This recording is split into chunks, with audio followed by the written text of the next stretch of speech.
Hey, Steve Riley, welcome to this episode of Great Practice and Great Life. Today, I have a dear friend, a longtime Atticus Atticousin, and a incredible influencer in our community, Craig Goldenfarb. So, Craig, welcome to the podcast. Thanks, Steve. Always an honor. It's my pleasure to have you here. So today, it's going to be difficult because there's like 10,000 things we can talk about, and we have a tendency to go all over the place. But today, I've made a request of you. And you get asked to speak all around the country. You show up on a lot of podcasts, a lot of YouTube videos, and people always ask you the secrets of how you've gone from where you were started at with you and one assistant to a fantastic plaintiff's practice, like a top tier practice. And today I've asked you to tell me from your perspective, the secrets of becoming an 8-figure attorney. Are you up for this? I am ready to go. You ready to go? All right. So how many secrets do you want to share today? Well, I chose 6, easy number, and I could probably do 10, but I picked top 6 for today. Top 6 for today. Okay. So tell me, what's the number one? What's number one for you? I think number 1 may even be the most important, which is firm culture. And what I mean by culture basically is how you treat the people who work for you. And I say the people who work with you.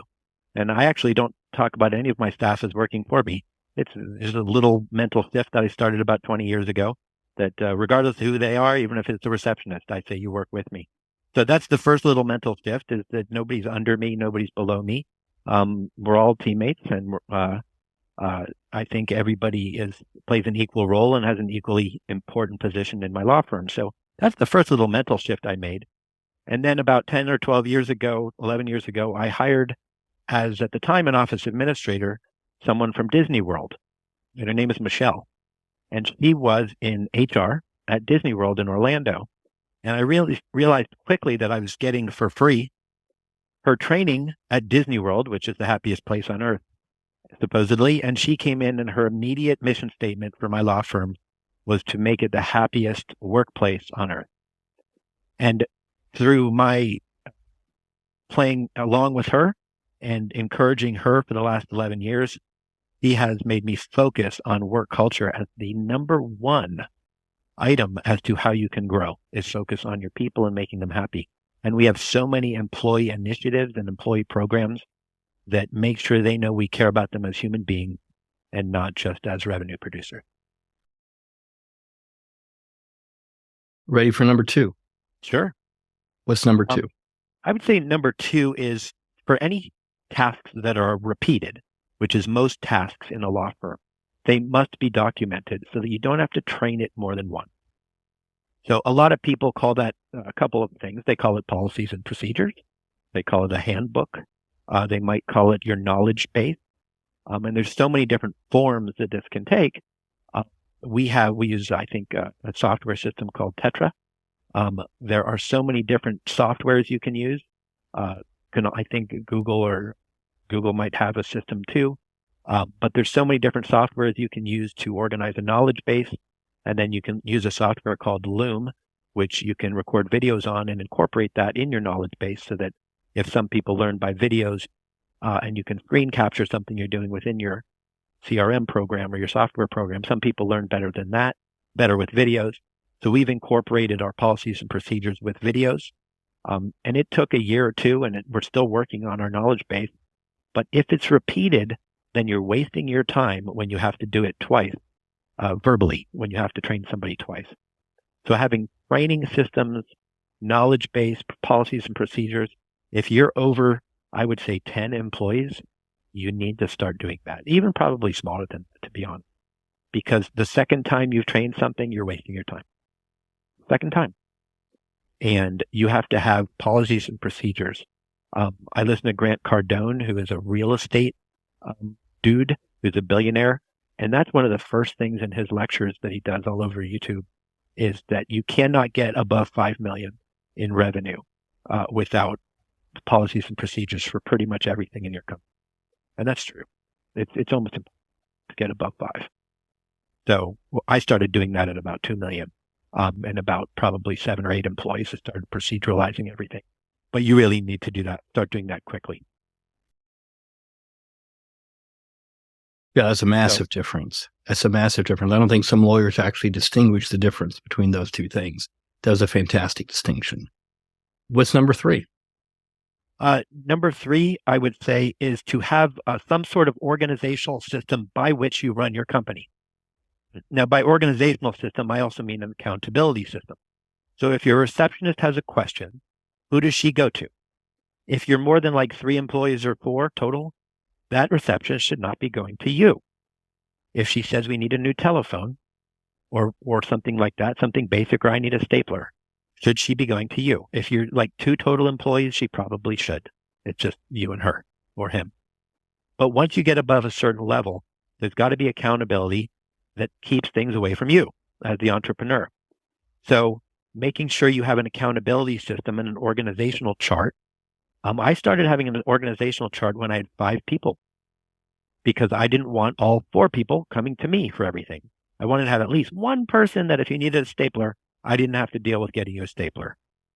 So the sooner you start to put layers of accountability within your organization, the better organized you can be.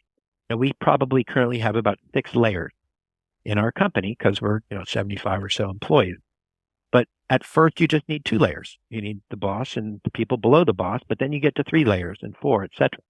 So we use a system called EOS, Entrepreneurial Operating System, for our company, which a lot of lawyers are now shifting to. It's based on a book called Traction. And it's a really fantastic way of using a software system that they use to organize meetings, to organize your time, and to organize your priorities as to what things you need to get done over the next quarter. It's another form of a 90-day planner that Atticus uses, or a 90-day focus. I use my 90-day focus within the EOS system, and it tells me what we need to do, what everybody needs to do within the next quarter. So the larger you get, above 5 people, the more you need to have some sort of structure for your organization. And what's really funny is that this didn't start to happen in the legal industry until several years ago, when one guy up in Michigan named Mike Morse read Traction, and all of a sudden he wrote a book about it called Fireproof, and all of a sudden it spread across the country, and all these law firms now realize you actually have to run your business like a business. And Atticus has been preaching that for years, but Atticus didn't actually suggest a resource that I was aware of for a structure that I was aware of. So once Traction became popular as a book, I read it many years ago and decided that EOS was the system for me. And we adopted it several years ago, and it's been absolutely a game changer. So let's talk about what secret number 4 is. Secret number 4, I have to put on my glasses for because I wrote it and can't read it, of course. Well, secret number 4 is not marketing. It's compensation and KPIs. So did you know it to be something else, Steve? No. I knew it to be compensation. We talked about marketing. So secret number 4 to me is really having a well thought out and consistent system of compensation. What I mean by consistent is that each of our departments and job roles has a range. So I don't want to hire a paralegal at $70,000 and then hire a paralegal 3 months later at $95,000 because it's the same job.